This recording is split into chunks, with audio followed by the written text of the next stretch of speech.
Je vais vous transmettre rapidement les nouvelles de la guerre du Moyen-Orient grâce à notre capteur de vigilance constant. Actuellement, il reste un pilote disparu que nous n'avons pas encore retrouvé. Pour le retrouver, les forces spéciales américaines sont retournées en Iran à 7h-40h coréenne. L'armée iranienne a réussi à toucher un avion d'attaque ADIX. On rapporte que l'avion a été touché alors qu'il fournissait un appui aérien rapproché en cherchant le pilote du F-15. Cependant, il n'a pas été abattu sur place. Il a réussi à atteindre le Koweït malgré les dégâts, mais a finalement chuté et a été abattu. Le pilote de la ADIX a réussi à s'éjecter et à s'échapper. Au Khuzistan, en Iran, les Bakhtiari recherchent le pilote américain du F-15 disparu, armé de fusils, affirmant qu'ils le retrouveront. Voici une image d'un hélicoptère américain cherchant le pilote du F-15. La police iranienne a ouvert le feu et l'appareil a été endommagé. Au nord de Téhéran, la défense aérienne iranienne s'est activée. On aperçoit des missiles tirés vers Israël et une énorme flamme, signe d'un raid aérien sur Téhéran. On observe des missiles tirés vers Israël, avec des trajectoires étranges.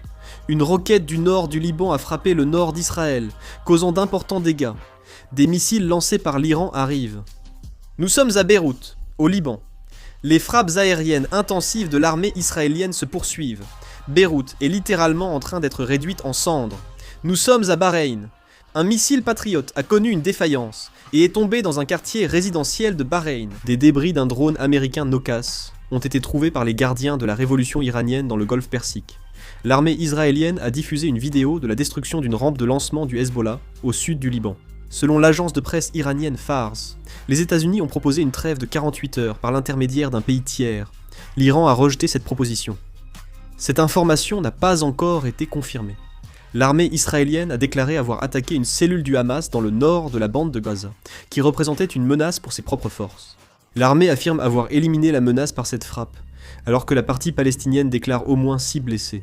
Israël aide aux opérations de recherche et de sauvetage après le crash d'un avion de chasse américain en Iran, selon l'agence AP.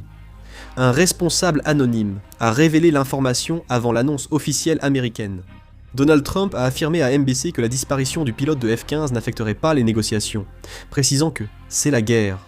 Les États-Unis ont appelé leurs citoyens à quitter le Liban tant que des vols commerciaux restent disponibles. Les autorités américaines jugent improbable une reprise rapide des négociations sur le détroit d'Ormuz. Le Kremlin a annoncé que le président russe Vladimir Poutine et le président turc Recep Tayyip Erdogan ont appelé vendredi à un cessez-le-feu immédiat dans la guerre qui s'intensifie au Moyen-Orient. Je réaliserai et mettrai en ligne une vidéo dès que d'autres informations seront disponibles. La vidéo se termine ici. Merci.